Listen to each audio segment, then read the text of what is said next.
Dropping your tire pressure by 20 PSI could instantly save you 10 watts, and it won't cost you a single cent. For decades, we believed higher pressure meant less tire deformation and faster rolling. This is strictly true on perfectly smooth lab drums, but 2025 Silca research proves that on real roads, higher pressure actually destroys your speed by fighting the surface. Here is the trap most buyers fall into. On real asphalt, overinflated tires violently bounce over surface imperfections instead of absorbing them. Each tiny bounce halts your forward momentum.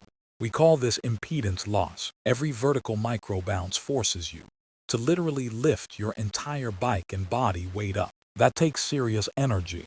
On average chip seal roads, this impedance drain easily steals 5 to 10 watts right out of your legs. Let's look at the Continental GP5000 ST-R. On a steel drum, 100 PSI saves 0.4 watts over 80 PSI. But on real, textured tarmac, 80 PSI is actually 2 to 3 watts faster because it smoothly conforms to the road. So where is the optimal efficiency breakpoint? For a standard 80-kilo rider on 28mm tires, the lowest overall rolling resistance sits precisely between 72 and 78 PSI. Pumping them over 90 is literally throwing away free speed. If you weigh 80 kilos, start here.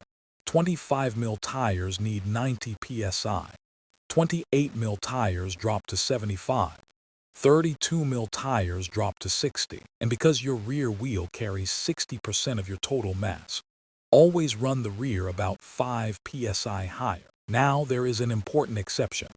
To safely run these faster, lower pressures without pinch flatting, you need a tubeless setup. Tubeless lets you drop an additional 5 to 10 PSI safely, maximizing both your comfort and your aero watts. The biggest mistake most people make: lower pressure feels slower because it removes high-frequency road buzz. Ignore your brain, trust the stopwatch, and use the free Silca calculator app today. Drop your pressure, gain free speed. See you outside.